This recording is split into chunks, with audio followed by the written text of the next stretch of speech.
Oh, yeah. Are we live? We're live. Awesome. Oh, man. Welcome back to SwitchCast Live.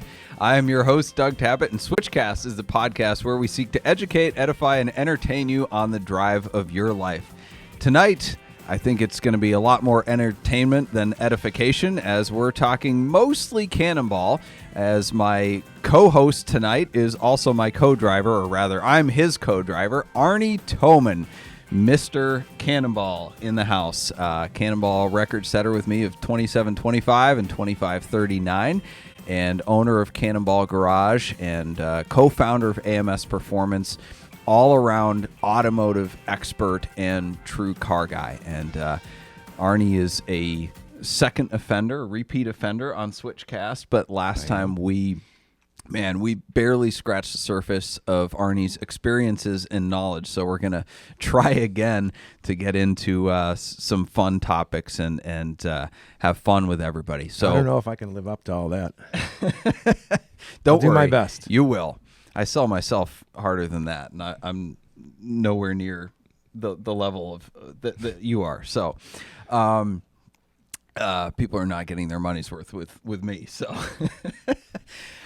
anyway, so if you're watching live on YouTube, Facebook, or TikTok, we appreciate you being here with us. Feel free to throw your questions into the comment flow, and Tyler and or Ethan will get those over to us, and we're going to look forward to just having a really fun evening tonight.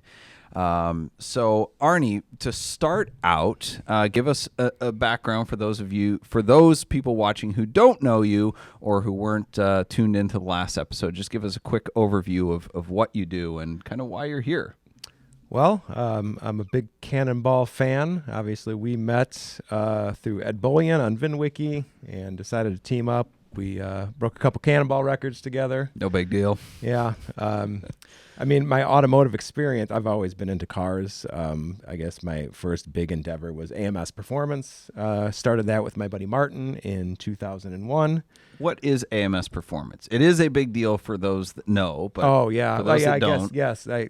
I just assume people know for what just stupid reasons. AMS Performance, we started in 2001. It was primarily Mitsubishi driven, the Evos, Eagle Talons, that kind of stuff. We got into the Nissan GTR. We are most famous for breaking and holding records in the quarter mile and half mile and Now time you hold attack. records in the 2,800 mile. I live my life 2,800 miles at a time now. Yes. So I ran that out through 2016. Decided to sell my shares of it, mainly for one of the topics we're going to talk about tonight. And took a couple years off. Took care of my aunt and my father when their health was failing, and then kind of went a little crazy. Started a whole bunch of companies and things. But right now, my main gig is Cannonball Garage. We specialize in McLarens. Job security. Yes, it's a British supercar. Yes, that is true. What do you say? They're not as bad as people think, but they're pretty bad? People make them out to be absolutely horrible. For a British car, it's actually not too bad. That's not saying it's great. What's the worst McLaren and what's the best McLaren? F1 excluded, modern era. MP4 12C was rough. Is the worst one. Rough. Which makes sense because that was their first mass production right, car. Exactly. So I don't really even hold that against. They're a small company. They're not going to have the quality. And I'll tell you, every supercar is kind of a piece of junk. Really, they're all hand built. You can't expect Toyota Camry quality from any supercar. Now, the best supercar I'd have to say is Lexus LFA is Toyota Camry quality. Right. Okay. Well, yes, maybe that. I don't know much about the LFA, but probably what's the most reliable exotic car? R8 or Porsche, above everything. R8, and then it just goes down from there. Lamborghini and McLaren. Yep. So yeah, I mean, what's the best modern McLaren? If I was going to buy a McLaren, I'd get a 720. Okay. 720 is a lot of improvements, a lot of car for the money. It's probably the best driving experience and the sexiest car and the best performing car you can get for the money. Okay. What do you see? Why do McLarens have this reputation? Is it that stuff breaks? Is it build quality? Is it engineering? Is it electrical stuff, computer stuff? Like, what are you seeing come into your shop on a regular basis? What are you reverse engineering and fixing? Some of it is build quality.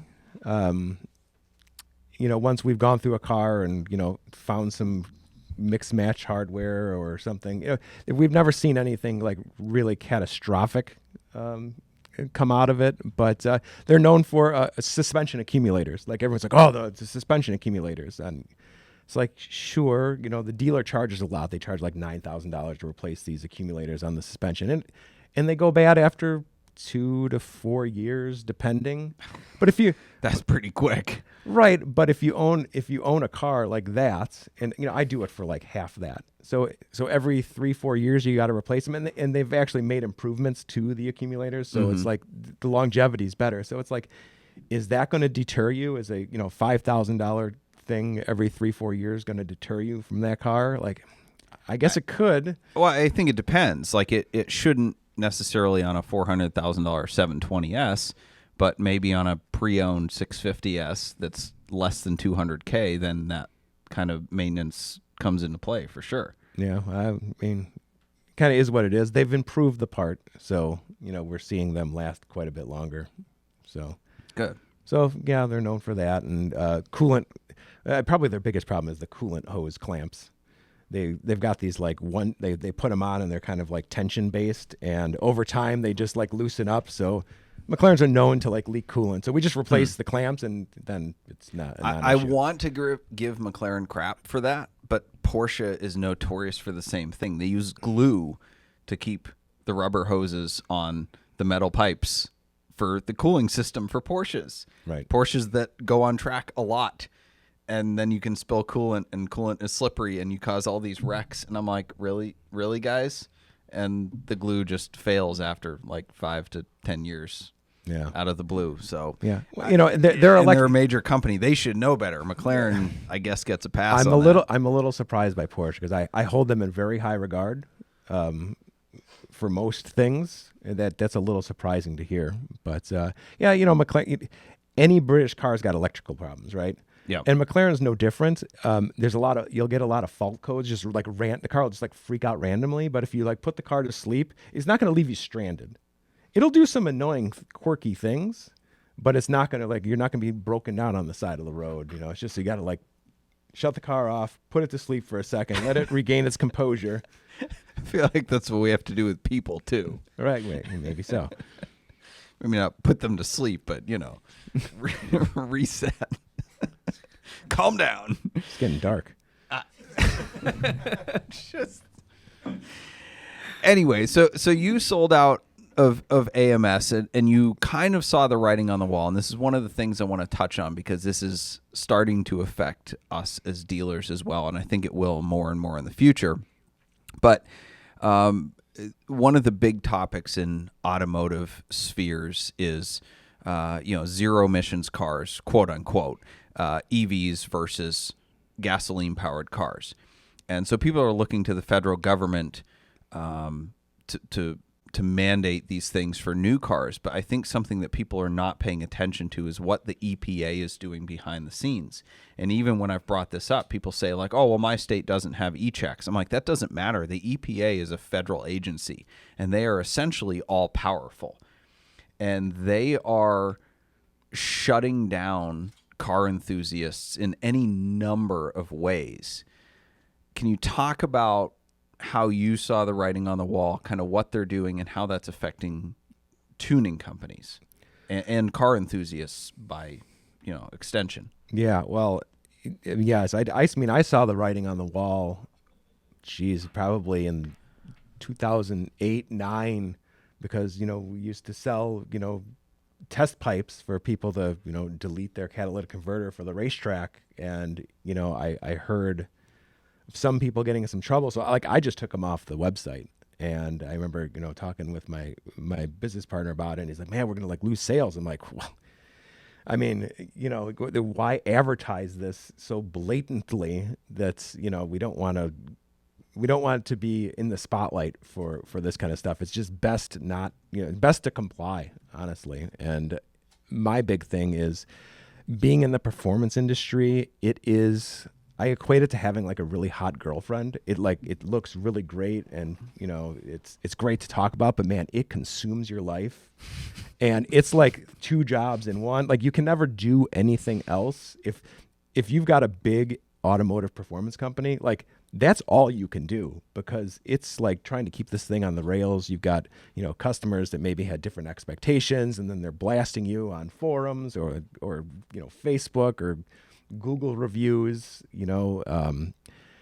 It's a lot, man. And it was between that and the potential EPA stuff back in 2015, it started to get really dicey. And I think Trump getting in sort of set things back a little bit. Like the heat kind of was turned off for 4 years on the whole performance thing. So I think that kind of extended things, but they're back with a vengeance. And none of these companies are really complying, I guess you could say, or even trying to comply. Like I know AMS is that they're, they have an emissions dyno now, and they're, looking to do carb tunes, and they've already done carb approval on a lot of their parts. What is carb approval for the, most people hear carb and they think of carburetors, but California Air something. It's basically Air Resources Board. I think it is. Yeah. Yes, I don't. Yeah. At least with emissions, as goes California, so goes the rest of the automotive world in some sense, because these tuning companies and others have to create products that can be sold to California, because they're a major part of the automotive buying demographic. Right. And I heard that Colorado has either adopted their stuff or is going to. I think Connecticut has as well. Yeah. So I think that you get a couple states to fall, like they're all going to kind of go that way. So yeah, my big thing was having all my eggs in that basket. There was no time to do anything, and it was kind of like good timing to get out. And so I did, and that was hard, because like my whole identity was wrapped up. And, like I was Arne from AMS, and that was really hard decision to make. But I just sometimes you just see the writing on the wall. And of course, I've gotten back into the automotive game. I do mostly repair maintenance. I've rebuilt McLaren engines, but I don't, I'm not producing, performance parts for them. And honestly, I really don't want to. You're more producing parts to fix weak points. Yes. Out of the re-engineering factory design weak points. I'm staying away from any exhaust, tuning type of, I don't want to get involved. Sure. In doing that myself, so I'm staying away from that. And I also I have a CNC machine shop. We do firearm parts and military drone parts and stuff. Like that's the main thing. But Cannonball is really or Cannonball Garage is just basically my outlet to be still in the automotive thing, because that was hard to like leave. Like that's like if you're in it, like that's your life. Yeah. So it's hard to leave completely. So I haven't left completely. It sucked me back in. Yes.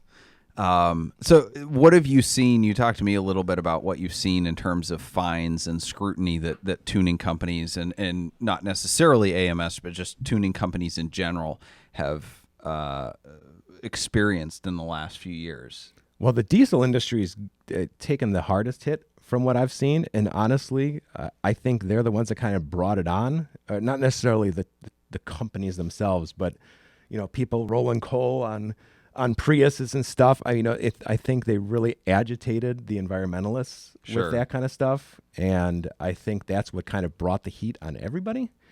So naturally they got hit the hardest. And, I before was like, you delete EGR stuff. Like you can't even get those parts anymore. And eBay has shut down selling performance parts. Even like you can't sell a used, like a Cobb tuner or anything like that on eBay. Yeah. I can't sell a used set of factory cats for a Ferrari. This was a number of years ago. They are factory catalytic converters, and eBay says, nope, you can't sell them unless you have them recertified by the EPA. And I'm going, these are factory stuff. This is like I'm trying to help somebody become emissions compliant. No. Got to have it certified. Yeah, no, and and the EPA is like calling places also, and trying to get them to delete, will you delete my catalytic converters? And like they're actually calling and like getting people, right, to right. admit guilt and everything else. I mean, it's tricky, man. I'm scared for the industry, even though I'm like sort of on the outskirts of it, and it really doesn't matter all that much to me personally. Like, it kills me because this is my life, like cars and modifying cars and yeah. I mean, the stuff that's going on in California is just asinine. But I mean, even in Ohio, the rules here for dealers are pretty strict. So we can't modify anything to become non-emissions compliant. Duh.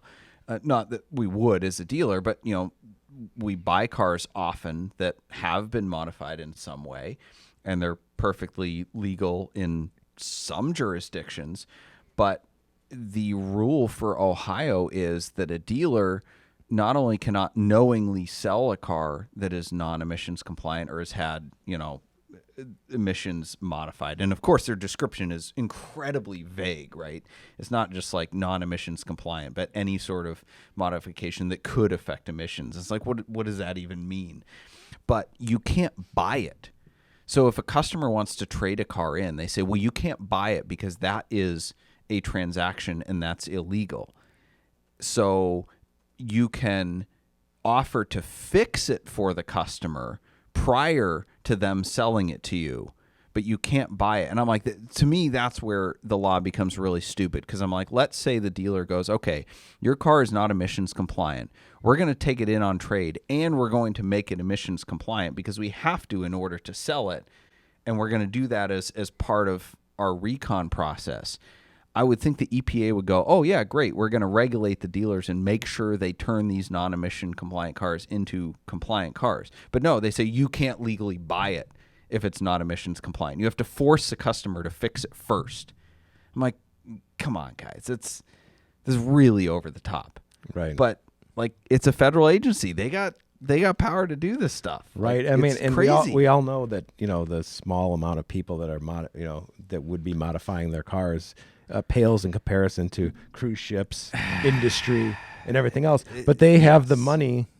It's like, I mean, it's a federal. They need to go after something. They got to be doing something. Like, that's their job to do something. And it's just the focus has been turned on this small niche thing, and there's a lot of mom and pop shops and people that are negatively impacted by this. And it's their livelihoods. A lot of these people, like me, like it was my whole life.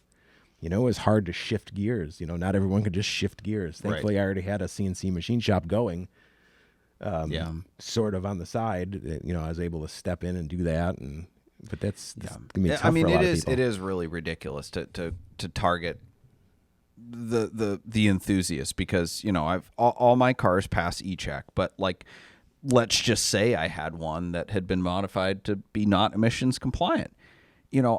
I've got 6 cars. So I drive that. If I had one, I would drive that one like 2,000 miles a year.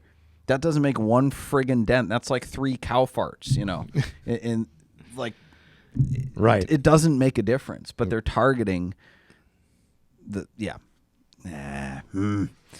okay. Tyler, commercial break. Yes, SwitchCast is brought to you by Celebrity Machines. Celebrity Machines offers more than 250 different screen-accurate license plates as they've appeared in movies and TV shows, such as Back to the Future, Ghostbusters, The Fast and the Furious, Breaking Bad, and so many more. Celebrity Machines also makes our dealer insert plates, as well as our commemorative 2539 plates from the fastest Cannonball run ever.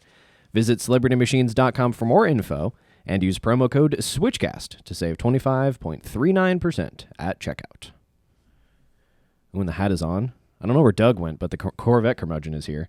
Arne, I'm not sure if you've met this gentleman before, but we're going to ask him what might be a spicy question, or at least his response maybe. Hi, Arne. Well, first, I guess, Corvette Curmudgeon, how do you feel about this Curmudgeon blue C7 Corvette that's sitting here in Doug Tabbitt's showroom? Oh, it's a real pretty one. Yeah, I think it's pretty rare too. It's 7-speed manual, and it's Le Mans blue, because it's Le Mans a race, where they race some Corvettes sometime. And Once or twice. Corvettes run the GT2 class, and they won their class once. I don't think there's any other cars in it, but yeah, they got first and second in the GT2 class. And it's got the 2LT package and a Z51 handling package, and it's pretty racy. I don't need all them fancy things, but it's a good car. Yeah, it's pretty rare. It definitely looks like it. I wanted to know, since we've got Arne here, who you may or may not know participated in an event called the Cannonball. How do you feel about the Cannonball and just driving that fast in general? Oh, Cannonball Run, yeah. I remember that movie back in. Farrah Fawcett. Oh man, she was a pretty girl. Yeah, I don't know if that was the point of that. That's not exactly what I'm asking about. It was Dean Martin and that Ferrari 308 with Farrah Fawcett. Oh man, she was so pretty girl. Don't tell my wife, right? But yeah, it's a good movie. It's a good movie. Yeah. Did you know that it's an event that still happens? What are you talking about? It was a movie back in the 80s. Farrah Fawcett and so sometimes people will go to a place called the Red Bull Garage in New York City and drive to the Portofino Hotel. Red Bull Garage, that them energy drinks those kids drink? The name doesn't matter. It is a garage in New York City, and then they drive as fast as they can to a hotel in California to see how fast they can cross the country. Okay, they do it with a Corvette club? I think maybe a Corvette. They stop for lunch at Cracker Barrel, and I think there's no stopping. They have board meetings along the way? No, that does not happen. No. Okay. They go really fast. They drive the speed limit, right? Well, sometimes they might go over it a bit, allegedly. Why would they do that? Because the whole point is to go as fast as you can. That doesn't make any sense. Did you I watch racing on TV. Yes. That is. So I don't know if you heard the ad. I did a little bit of like a commercial while you were entering the studio here for us. My uncle is a police officer. I think he'd have a problem with that. Probably. I gotta ask him what he thinks about that. You know what? You do that, and you get back to us, and we'll be curious. So you've never driven your car very fast, is what I'm taking. No. Okay. No, never got out of fourth gear. Oh, that is so depressing. Anyway, thank you very much to the Corvette Curmudgeon for joining us. Farrah Fawcett. She was a good-looking girl. Oh, right. I'm going to have to get producer Ethan to get that hat off of you. The Corvette Curmudgeon is brought to you unwittingly by the Corvette Buy-Sell Trade Group on Facebook, your source for cranky boomers, overpriced Corvettes, and reinforced stereotypes. Have you posted this on the Corvette Buy-Sell Trade Group? Yes, I have. I actually got quite a bit of interest. I got no laughs. Of course you did. I got no laughs. And I got I got some interest. Actually, the wall of shame was somebody inquiring about that car. Oh, really? Yes. Corvette people can't help themselves. But that's coming up later. Is that a public group? Can I get to it? The wall of shame or the Corvette Buy-Sell Trade Group? I think so. I think you just have to answer a question about how rare Corvettes are or something like that. I didn't sign up for this. Arne, you love C4s. You own a C4. I do. Is it rare? Oh, very rare. It's got the Doug Nash 4+3 manual transmission with overdrive. It's one of only 95,000 produced in 1984.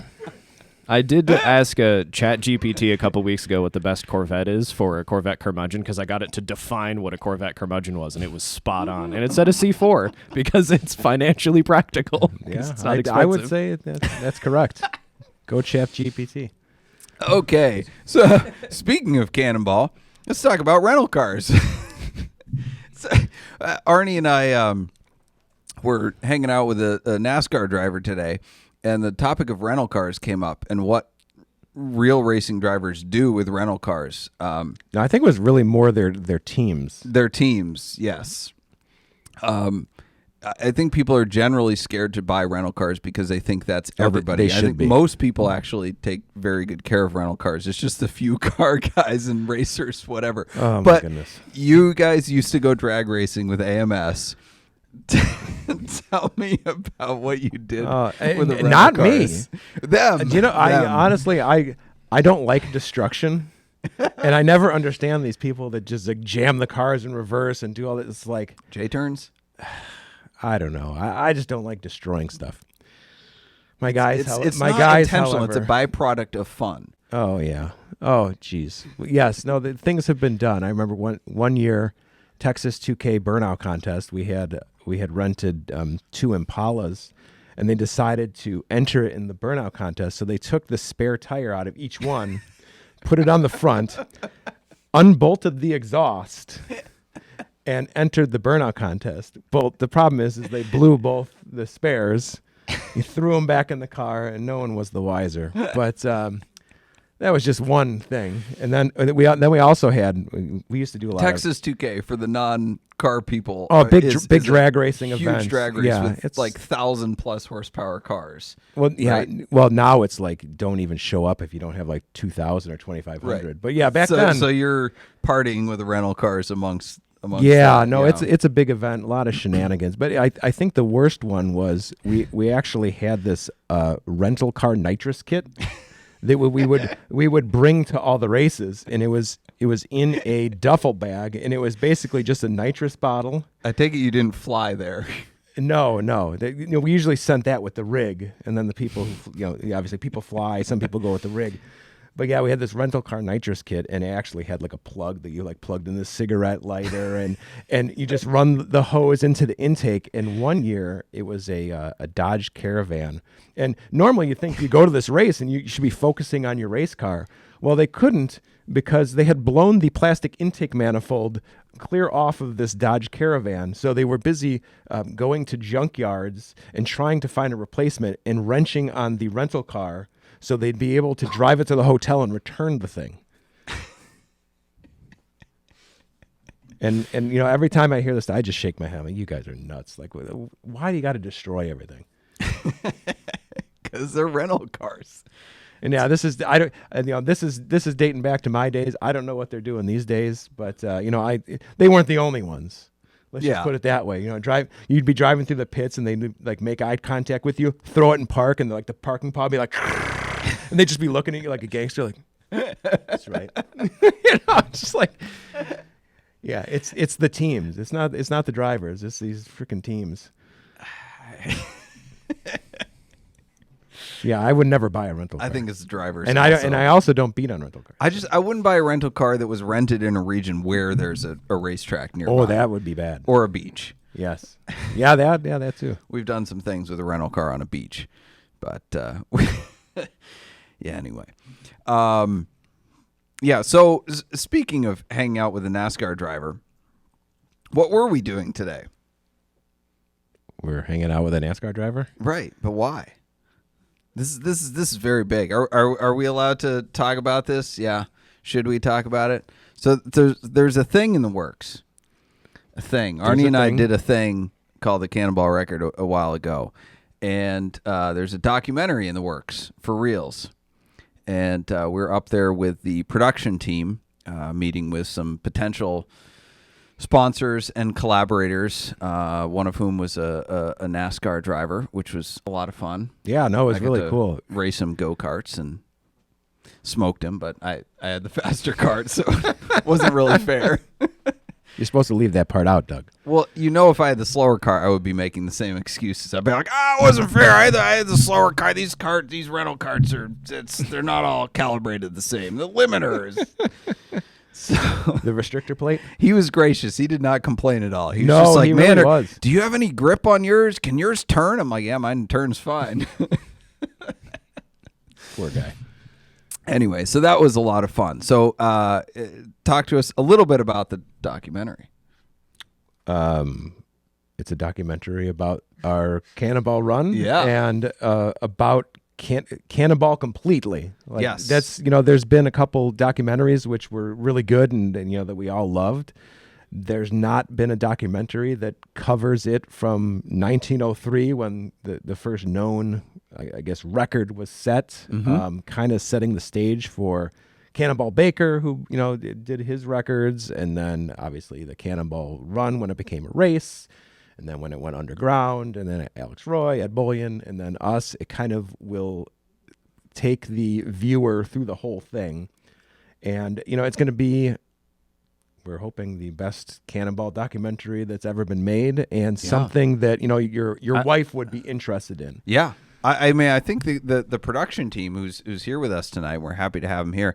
I think they are not only trying to make it the best Cannonball documentary ever made, because I don't think, with all due respect to Alex Roy and Corey Wells and Haggerty and the people who have done things so far, there's not a super high bar to make a really excellent Cannonball documentary. Well, the funding has really never been there, I think, is, True. The one of the major problems. And it's also not maybe been done. Well, Haggerty was done by a professional team, but that was primarily about the Cannonball Run Countach, not about Cannonball itself. Right. But I think they want to make it on a high enough level that it is regarded as one of the best documentaries, period. I mean, I get that from them. The excitement is infectious in terms of their vision for what this is going to be. No, it's I had a very small understanding of what it was. I had a bit of a picture, but today, after talking to these guys today, like this is really very, very much larger than I expected. Yep. Yeah. So this is not a pie in the sky thing. This is targeting to be released, I'd say, within a year. Is that accurate? Maybe sooner. I know everything takes longer and costs more than we expect, but these guys, it's not their first rodeo in documentary, so this should be a pretty exciting project. Anyway, speaking of Cannonball, moving on, we had Chris Allen on the podcast a couple weeks ago, who broke our record in 2020 at the height of the COVID shutdown frenzy. The Golden Weekend. The Golden Weekend. And there was a lot of debate when that happened about whether or not there should be an asterisk, whether or not this should count, yada, yada, yada. Was it fair? And even since then, right? And anything that gets covered on social media about any Cannonball record, even ours, is, well, they did it during COVID, so it doesn't count. And that's just the narrative now. So what are your thoughts on Chris's record? What was your reaction when he beat our record? Well, I remember that was tough, because 12 hours before the record got broken, my E63, our Cannonball record car, got hit by a semi-truck and went sailing down I-80 by itself. And 12 hours later, obviously, our record was broken by this random team that we had no idea who they were. But I always go back to, there's one rule, there are no rules. I know that some people in the community, and this is early COVID, we didn't really know what it really was. I remember seeing stuff on TV where people in China were like just dropping dead on the streets. Obviously, I never saw that anywhere afterwards. So people ask me like, oh, well, that doesn't count. And I'm like, it counts. Like, and if I say it counts, it should really count, because you and I had the most to lose from that. Right. And the first thing I said is, there's one rule. There are no rules, and if there was a zombie apocalypse and there was just nobody on the roads and someone did it in 20 hours, like, that's the record. They, as long as they drove the car from the Red Ball to the Portofino and kept the wheels on the ground, like, that's what it is. So yeah. We just had to go throw a car back together and give it a shot. We couldn't lose it that way. No, that was That was the toughest thing for me, I think, was like, I was willing to be a gracious loser, but at the same time, I couldn't let it go after what we had fought for, kind of quote unquote that easily. Like, with that advantage in mind, I wanted to do it with the same handicap and go, okay, what can we also do? Right. Yeah. I mean, we had to see what was possible, and whatever the outcome is. And I remember I don't know where we were driving. We're probably in Nebraska or something. I remember looking over at you and saying, like, even if we don't get this record back, like, we're experiencing roads that we will never see in our lifetime ever again. And that was worth just doing in general, because we're never going to get a chance to do something, like to drive so fast with no one impeding us at all. Right. I just wish we had our Mercedes. Yeah, I think we could have done it a lot faster. All right, we're going to go to commercial, and then we'll be back with the Wall of Shame, and we're going to get into some questions, because I know you guys have a lot of questions for Arnie. So take it away, Tyler. Yeah, SwitchCast is also brought to you by Boxcast. Boxcast is a live streaming company based in Cleveland, Ohio, and they serve broadcasters and viewers around the world. Their founders launched Boxcast back in 2013 with one purpose, and that was to make people a part of the experience. If you're looking to live stream your podcast, church service, car show, sporting event, wedding, or even your Cannonball attempt, Boxcast is an easy and flexible live streaming platform for organizations. Boxcast is so easy that we are broadcasting this entire show with a phone. So head on over to switchcars.com/Boxcast for your free trial. A phone, albeit with lots of dongles. Just many dongles. Every week I am constantly impressed by Ethan's dongle game. It's so good. It's for the audio, though. It's for the audio. It yeah, doesn't make it any less easy to do it with Boxcast. We just want to have nice, pre-mixed, professional quality audio for the live stream viewers. And that's the part that stresses Ethan out the most, I think. He just gets his knickers all in a twist. Yeah. Or good audio. Yes, questions. If Bud Light was streaming it, we wouldn't have any dongles. While Ethan's getting all set up over there, I think I've got a quick one from Jeremiah Johnson on YouTube. Thanks for hanging out with us. How do you stay seated in a car for 25 hours? Well, you can't stand up, so... I mean, we do have a sunroof, but... Just doing the I'm Titanic not out of the... Mr. Bean. Well, we do get, I mean, that's why I don't mind the added fuel stops. 4 stops is good for me. We're able to get out and at least stretch our legs, take a leak, and switch drivers. So, I mean, technically we're really in a seated position for 5 or 6 hours at a time with 1 minute intervals of not being seated. For a minute. Let's not overstate our efficiency at the gas pump. Is there like a recovery period from sitting for that long, or is it just kind of whatever? I haven't noticed it. Okay. I don't know. As I get older, I maybe eventually that'll be a thing. So far, so good. Yeah. Best comment by far to come in on TikTok was, "What is this? The VinWiki Dropouts podcast?" Oh, that's good. Painful, but that's good. That hurts. That hurts. I'm sorry. I'm sorry. I'm pretty sure I have more views on VinWiki than anybody except Ed, 50 million and counting. So, yeah, sorry. Stick it to him, Doug. Dropouts, yeah.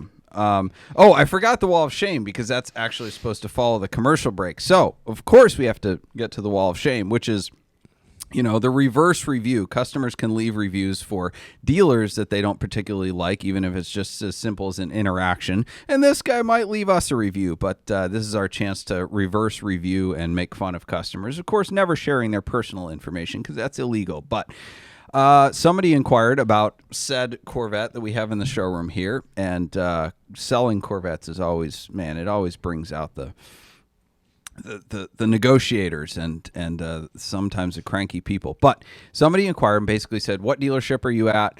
I'd like to come schedule a test drive for the vehicle." Now, test drive might be normal if you work at a Toyota dealer, but in the high-end car business, it's kind of a red flag when the first thing out of their mouth is, "I want a test drive," because a lot of these cars are just cars you don't buy with a test drive. You buy them because you want them. And we're not in the exotic car joyride business, even if it is just a Corvette. And so I just responded, and I said, we don't do test drives on consignment vehicles, passing the buck a little bit, because unless we have a sales agreement and a deposit. And I said, basically, is a final condition of the sale, right? Fairly reasonable. There's some dealers that don't do test drives at all. And we just said, you got to be coming to buy the car, and we have to know that you're a serious buyer first. So then he responded, "So basically, you guys pull the credit, put hard inquiries on it to get to drive the car, and if there's anything wrong with it and you don't like it, you just put negative points on the credit." Yeah, that's that's right. The whole goal, right? That's the whole goal. We love just pulling people's credit. And I'm like, that is not what I said at all. But by saying that, you just communicated to me that you have crap credit and you wouldn't be approved for the car in the first place. So that's why we have that rule, because we don't want you test driving the car and then being like, "Oh yeah, I got 400 beacon." Yeah, okay. See you later. Anyway, so back to the questions. Got some from Bike King 19 on YouTube. 2 questions, but they're pretty related. What are some problem areas with the southern route? Because I don't think you guys take that one have any like record-setting runs been the southern one, or is it all? Yes. Ed and Alex's Really? record. And the Captain Chaos record, And that was Captain Southern Chaos, Route. yeah. Yep. And most of the 70s Cannonball runs were Southern Route. Yeah. Pretty much all of them. That some of them had a hybrid, but it comes down to a combination of construction and weather. They're both fine routes. They have advantages and disadvantages, but we're looking at kind of variables that we can't get around. So sometimes the weather will be really good on one route and really bad on another, or like Arizona might have half the state under construction, and so we're thinking, okay, well, that's like an hour potential delay. So it's those types of things that we're evaluating. So when I do the route plan, I'm planning out a full schedule for both routes simultaneously. I'm lining up scouts. I'm checking the weather. I'm doing spreadsheets. I'm planning out timing. I'm looking at construction. And for our 27-25 record, we made the decision when we were in New York. Essentially within 24 hours, the weather changed and we said we're going north. Now, that was our preference, but the weather had dictated that we should go south. So that was a game time decision. But I think in general, we prefer the northern route because there's less cities to go through, and so it makes it a little bit easier to plan. But there's drawbacks too. And we also live off I-80, so we know I know I-80 way better than I do the southern route. Yes, yeah. But the Vail Pass is a huge drawback. Oh yeah, no. northern Every route. time Huge. it's glorious until we get to the Vail Pass, and then we get there, we're like, it's like. We should have gone Yeah, south. yeah, exactly. It's like, why did we take this northern route again? Yep. Because that slows you down quite a bit. Traffic, and 2 lanes, and Well, it's a big winding, variable too, yeah. because the Vail Pass could shut down could at be any closed. moment. Yeah, northern route is dicey. Yeah. It's worked out for us, but It has. All right. And the second part of this person's question: how do you calculate what is the optimal time to leave the red ball? Magic. spreadsheets. It really comes down to, I think, well, this is more like Doug's wheelhouse. I did a little bit of this on my own planning on the 2904 and the C2C Express before we met. So I've got a fairly good idea, but that was more like your thing. But yeah, just your spreadsheet and just knowing kind of like what your average is going to be and when you're going to hit each city. But, I think for a first timer, it'd be pretty hard to know any of that. Yeah. Yeah. You have to somewhat experience it in order to plan those things.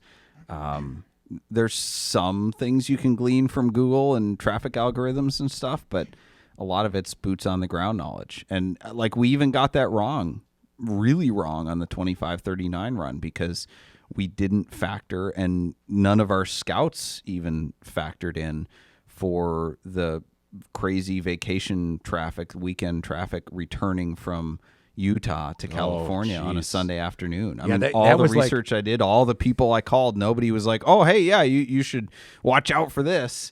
That was a mess. And Google won't tell you that because Google's only concerned with traffic jams, right? They're not concerned with a bunch of people going 70 miles an hour. Yeah, we are. We are. So, yeah, a lot of spreadsheets and a lot of things learned and a lot of information gleaned from as many people as possible. TikTok's got a number of few fairly unrelated questions here, starting with, what's an 08 Silverado single cab long bed V8 worth to you? 10 grand. Next question. Arnie? Is it rusty? Then 0. If it's not a van, I'm not interested. So, yeah, that's one of the questions. How's the new van, Arnie? Oh, man. What is the new van? I don't know which van they're speaking about. He's got so many. Which van? It could be my Vandit Trans van. So I turned a Honda Odyssey into a tribute to the Smokey and the Bandit Trans Am, and it's called the Vandit. Not That's the trans fantastic. van. No, it's not. That's fantastic. Yeah, no, You it could- is pretty you- fantastic. It You gets, could it gets haul Bud spotted. Light instead of Coors. All right. No, so I put a bird on the hood. Listen, I if we're gonna get canceled, we're gonna get just shut down, not just a warning. Yep. That's true. There's going to be a meeting tomorrow about this. I Yeah. can see it in Ethan's face. This is This is an So entertainment. another show. question we got was, what are your current daily drivers, and what's a fun car that each of you have? Implying that there's only one fun car that each of you have, but My daily driver is a fun car because life is too short to have a lame daily driver.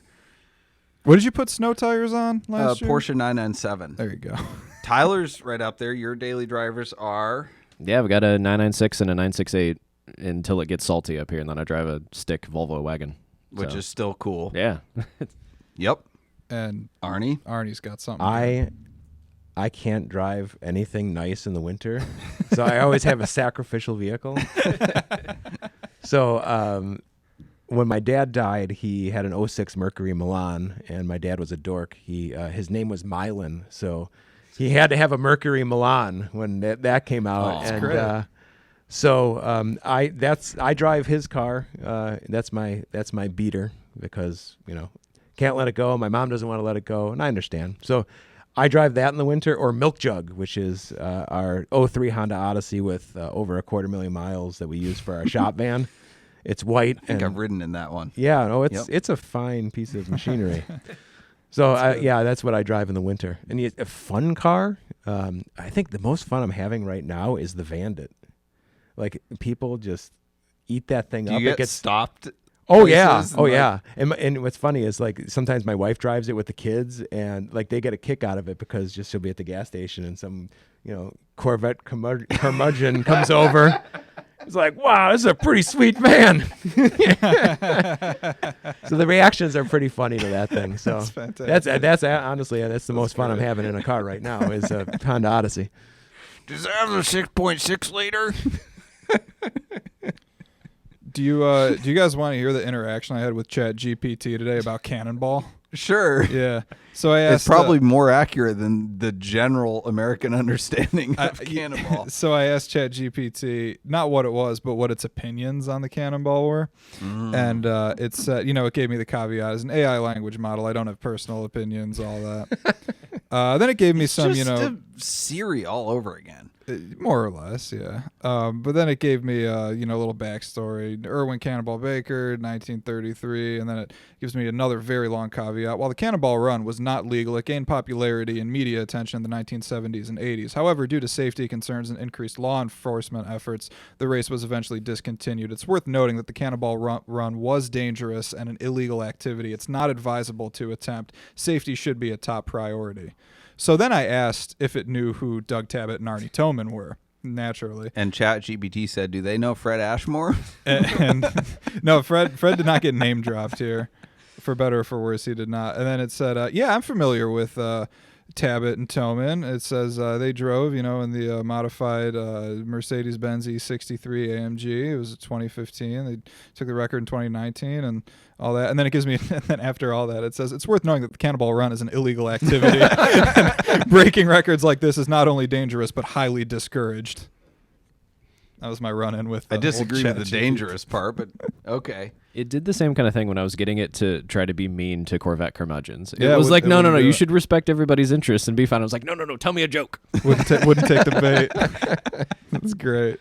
Yeah, I thought that was good. It couldn't mention anything about Cannonball without saying how dangerous and how you shouldn't attempt it and unadvisable it is. But Right. thought you'd appreciate that.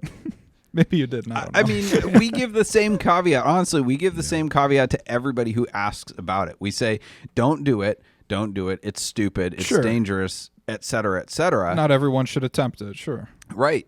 I mean, we kind of say nobody should. And if you get through all of that and you understand what the real point of Cannonball is, then, okay, we'll talk to you. Like it's For each of you individually, what is the real point of Cannonball? For me, it's I like the outlaw nature of it, and I have a problem with authority. So it's kind of yes, exactly. So it's kind of a protest against government overreach and telling me what I can and can't do, and also to prove that the speed limits are ridiculous. Speed limits these days, I've said it before. I said it the last time we were here. I mean, speed limit right now on most interstates is the same that it was 50 years ago. People are driving around in 55 Chevys, with no seatbelts on a bench seat, going 70 miles an hour. Like, you're telling me that we haven't come, a little farther with car technology in the past 60, 70 years? I mean, you can drive any car, I think, made today at 100 miles an hour safely. Yeah, at least in relative safety to that comparison. I mean, have you tried to drive the speed limit? I mean, it's terrible. No, I haven't. It's like impossible. Like, how do you drive the speed limit? Like, it's mind numbing. Like, I daydream, I'll fall asleep. Yeah, I don't joke. I have a mild case of narcolepsy, and so I will. That is the thing, falling asleep, right? I think it's so. Not the stealing things. I don't. Anyway. No, that's a kleptomaniac. Thank you. So I can't drive the speed limit because I'll fall asleep. So if I'm driving faster and actually like paying attention, going, okay, I have to watch out for this, watch out for that, and pay attention, it'll help keep me awake. But I don't know. I've never tried that excuse with a cop, but it is legitimately true. But so like I feel like there's 3 eras of Cannonball. One was the first 30 years of Cannonball, where they were basically proving the legitimacy of the automobile and whether or not it could make it across country, and proving the need for interstate highways. And then you had the protest against the 55 mile an hour speed limit and government overreach in the 70s when Brock Yates did the Cannonball run.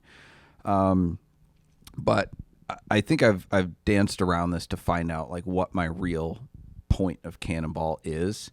And my protest is not necessarily against speed limits, because I agree with speed limits for the average person because they suck at driving. But it's against the entire notion that slow is safe. And that's just not true. Like, slow isn't safe. Skilled driving is safe. And skilled has, a wide open, like it's an open ceiling, right? Because driving is a skill that is perishable, and it's one that you're always learning.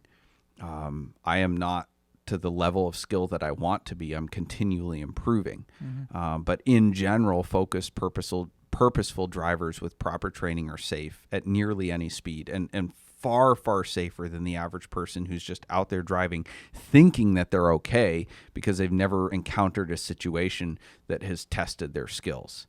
And I think only after people have all that proper training is speeding actually safe, right? Like, the notion that speed kills is true, because if you add speed to a lack of training and a lack of awareness, then it's going to be a recipe for disaster. But if you put proper training into the populace like Europe has, and especially Germany, and then once people are trained, allow them to speed, I think that's the ultimate solution, is you have responsible, trained, attentive drivers that don't have restrictions on them. And I think that's like what I'm about in terms of Cannonball.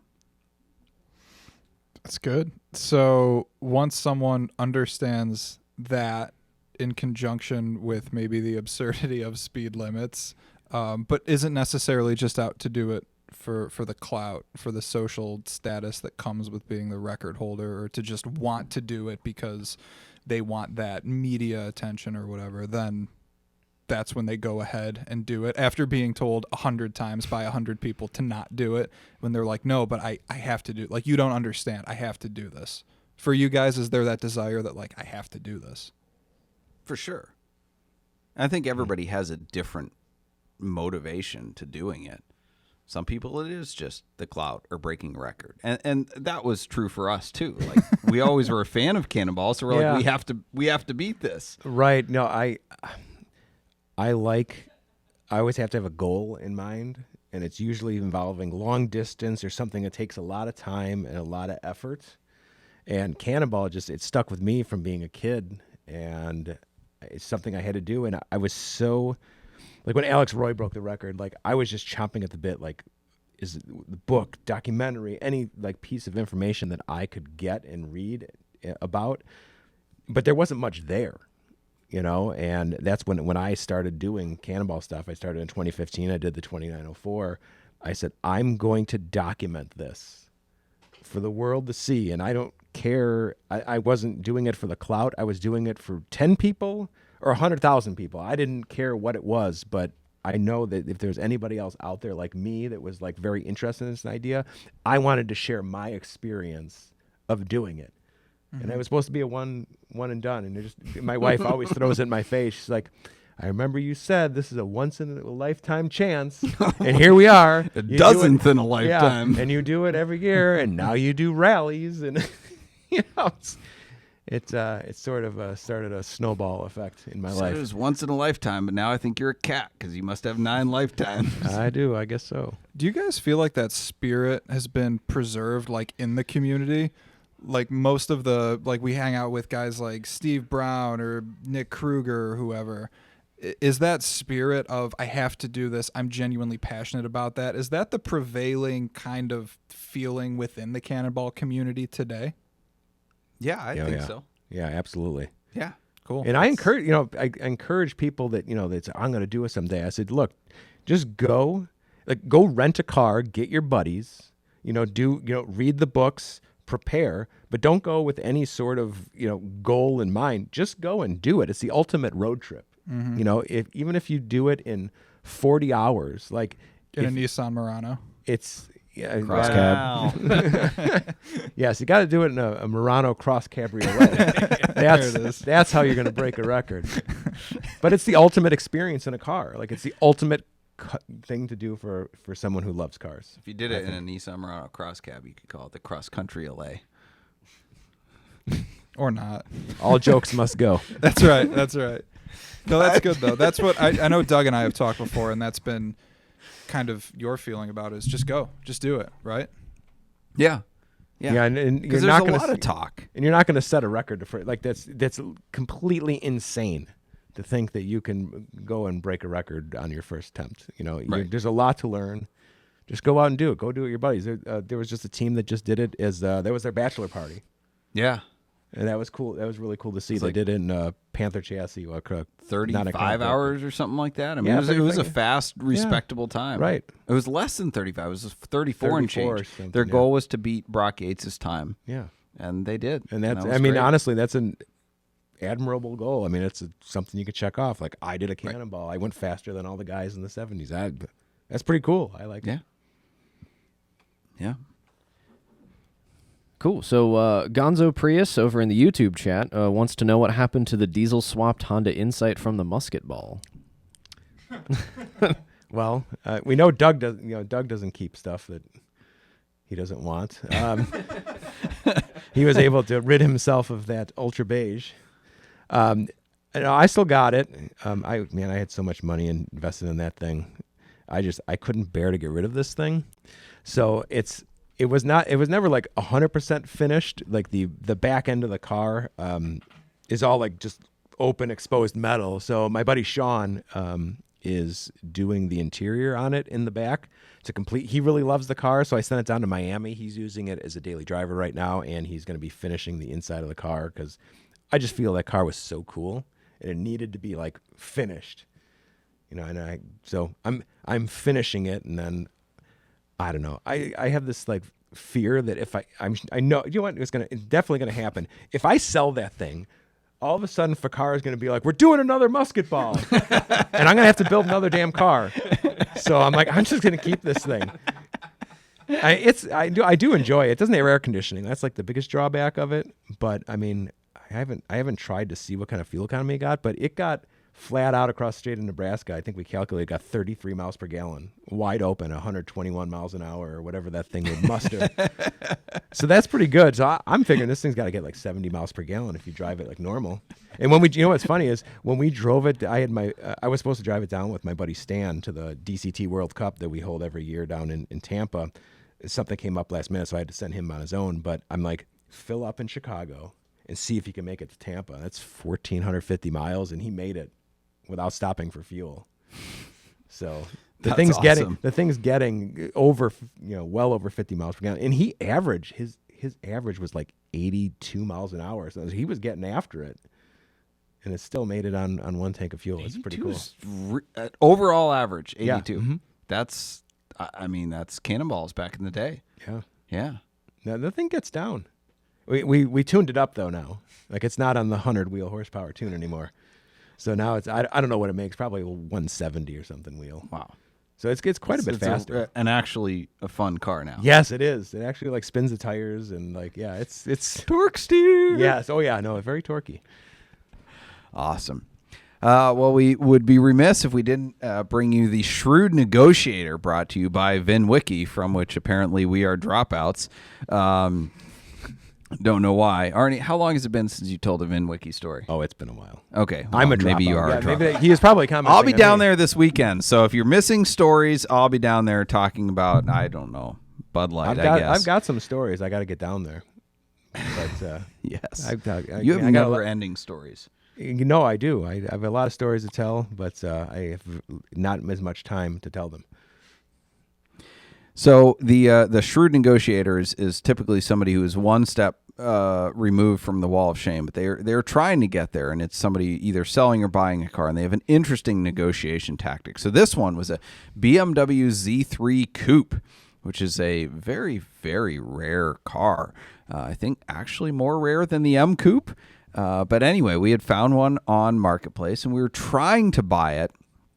It was very, very difficult. They didn't want to. We were willing to pay asking price, but they didn't want to deal with anyone who wasn't local. And we're concerned about selling it to a dealer because they didn't think that was safe or secure or whatever. I don't know. It was a very weird deal, and we did not end up getting the car despite our best efforts. But in their description, and it was a really cool spec, but in their description, they were very clear to describe how unique the spec was.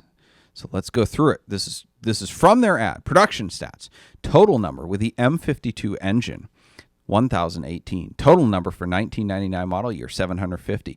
Total number in Cosmos Black Metallic, 154. Total number with walnut interior, 122. Total number in Cosmos Black Metallic over walnut, 17. Total number in Cosmos Black Metallic over walnut with fine wood extended trim, 4. Are we starting to sound like a Corvette owner yet? Total number in Cosmos Black Metallic over walnut with a sunroof, 14. Total number in Cosmos Black Metallic over walnut with fine wood extended trim with a sunroof, 3. Total number in Cosmos Black over walnut with fine wood extended trim for 99 model year with a sunroof, 3. Total number in Cosmos Black Metallic over walnut with fine wood extended trim and 5-speed manual transmission for 1999 model year with a sunroof, 2. It was one of 2. There it is. I'm going to use that fine wood extended trim to beat him over the head. My gosh. Anyway, wow. So there it's guaranteed that comes with the plaque that they put up at their local Cars and Coffee.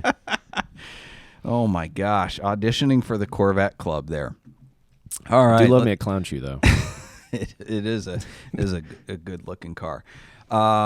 Said nobody ever. No, just kidding. It's fun to drive. They're cool. They are interesting looking. Yes. Ferrari FF is like a bloated clown shoe, but yeah. for a lot more money and less reliable. Couple more questions and then we're gonna wrap it up. Yeah, you guys may or may not have an answer at the ready for this, but TikTok asks what your weirdest interaction with a fan was. Arnie, you got that one? Because give me a second, I'll find mine. I don't know. I can't really think of anything weird that's happened. Do you get recognized in public? Not too often. I mean, honestly, I made my big push was the car is the star. to me. For Cannonball, I always focus on the car. Like that's my favorite part is building the car and figuring out the car. And like to me, the car is the star. So I'm not out there. I don't have a YouTube channel. I have Instagram, but I don't like post myself. So I'm not out there that much. No yeah, some people podcasts? do. I've been obviously on podcasts and VinWiki and stuff, but Right. yeah, I mean here and there I get recognized. Not a ton. Locally, quite a bit, but if I'm out in the middle of Virginia or something it's pretty rare. Unless I have the car with me. Yeah, then it's game on then. Mine has to be an email that I got a long time ago. I'm going to try to read this with a straight face. It is very, very, very difficult. Doug, hey man, I just wanted to give you a shout and say you have a really nice body, bro. Oh no, this one. I'm not some superficial D-bag, and though I can't really explain what provoked me to send this random message, it took some courage to do it. Yes, it did. I saw you in a video, and it hit me that you're a really likable dude, said none of my fans ever, and respectable businessman. And did I mention you have a nice body? Seriously, those arms. I feel pretty ridiculous now, and as I've sat here debating whether to send this, I noticed the wall of shame. LOL, I hope you don't post this, man. As strange as this message may seem to you, I'm completely sane. I'm a really private guy, and most have no idea I'm even down with dudes. Just know I'm the antithesis of the bitches and idiots on the wall of shame. You're amazing, man. And though I'm not being very respectful of your time, I'm glad I shared my thoughts. I don't know why I'm reading this in a southern accent. You give the vibe of confidence, but I hope my message makes you feel good. He was nice. Very nice. He was very kind. Yeah. We Very did have kind. somebody like 2 weeks ago complimenting your muscles in the YouTube chat. It could have been the same Which person. it couldn't have been because I hadn't worked out for like 3 years. Don't The working message on also that got dad deleted. bod. I thought Ethan went in there and like deleted that because it was inappropriate, but maybe YouTube got it. I don't let Free Ethan speech. delete stuff, man. Free Comments speech. are comments. It is. I believe in free speech. Has any Cannonball team genuinely impressed you either with their time, strategy, or vehicle prep? Boston Boston Brawlers, man, Brawlers. they are. Oh yeah, their car prep's way better than ours. They are next level, man. It's just luck is never on their side. Yeah. It's a lot of luck. What? Okay. Yes and no. I think they made a few key mistakes. You said their car prep. I think their logistics prep is better than ours, but there's things I would disagree with. Right. So when they did the S8 with a giant fuel Okay, tank, yeah. I'm like, okay, that's not going to be great for handling. Like, I'm talking about the installation, sure. their computer system thing that they've got, like just like the fit and finish of everything, Right. is like to the nines on Right. other cars. Yes, no, the Audi S8 is not a good car. Yeah. And the M5, I mean, honestly, the M5 is not a good car arguably either. isn't, but they almost beat our time with it, so I can't Yeah. really say anything. Right? No, it's not a for- car. for It's gas not a car. mileage. I would. They impressed me with that car. Yeah. Like that car was not. I don't think the best choice. But Yeah. But what they did with very little experience, like you and I had the benefit of prepping cars before and knowing what we needed and what we didn't need. They were going into it blind and just going, oh, lots of fuel, big German sedan. And I'm like, we'll see how that works for you. And man, I think that was a good plan. Well, their original plan with that S8 was to beat Ed's record. So to beat 2850, Right. That was a fine proposition. Yes. Yeah. No, their team is. They should have had a record. It's too bad that they didn't. So We're quickly running out of time. I want to Yes. get one more TikTok question, and then maybe Tyler can do one. Well, or why two- don't we do Yeah, questions two after? I'm questions. going to go to the props and flops to wrap things up for the recorded session. Then we'll do bonus round for the questions. So the props and flops brought to you by Switch Cars. All right, and Switch Cars is the enthusiasts dealership where we buy, sell, consign, service, and store only cars that we like ourselves. You can check out our handpicked inventory at switchcars.com, and our pick of the week from Switch Cars inventory is... Not the Corvette. It's a 2008 Bentley Continental GT, which is super clean. It's single family owned and dealer maintained, which if you've listened to our buying tips podcast this year, you realize means absolutely nothing. But it is super clean, and sometimes those things correlate. But no, it has been maintained to a T. Open checkbook, essentially. Very, very clean, well cared for, owned by somebody that knows and loves cars and knows how to care for them. It's a very nice specification. Silver over red interior with the Mulliner driving specification, massage seats, and some other nice options. It's got 26,000 miles, and it is available for $55,000 on our website. So check that out. Well, that's a good deal.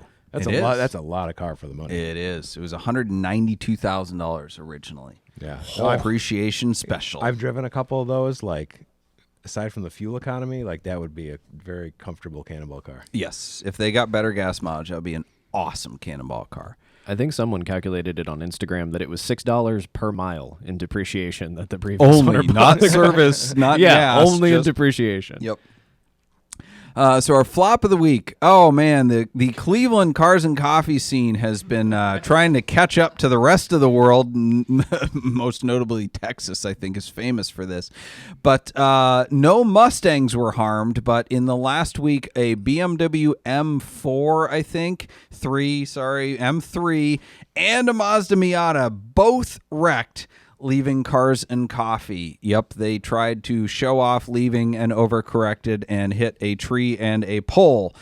So It was a fire hydrant, actually. Fire hydrant. Sorry, if you can't finish it, don't start it. Right. So don't ruin it for everybody. If you're gonna try to show off, do it with skill, or just don't do it at all.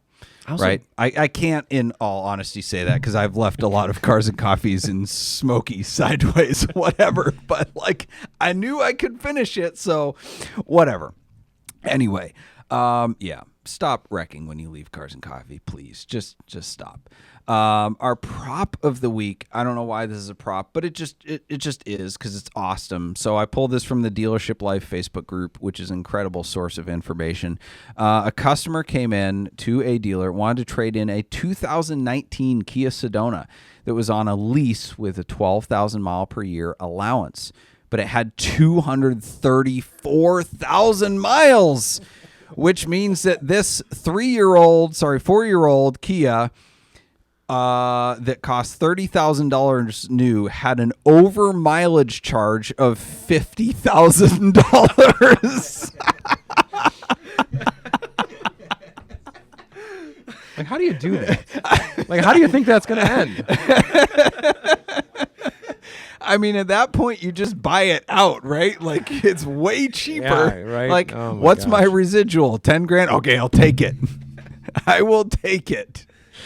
Oh, anyway, thank you all for joining us. We pray that you will be back with us next week, despite the things that we've all said along the hour. But hey, this is nothing new for those of you that tune in to me. So I have no filter, and I'm not afraid of detractors or critics. Anyway. Thank you, Arnie, for coming out and co-hosting here. No problem. And being a victim, I guess. Thank you to our sponsors, Boxcast, Nuts for Sticks, Switch Cars, Celebrity Machines, and Stephen Holm Woodworking, and our producer, Ethan Huffnagel, and our Ed McMahon over here, Tyler Sanders. Our bumper music is provided by Emily and Ivory. You can stream their full album on Spotify or SoundCloud. This episode will be available Monday in audio format wherever you listen to podcasts. Thank you for listening, and we'll see you next Wednesday at 8 p.m. as we look forward to edifying, educating, and entertaining you on the drive of your life.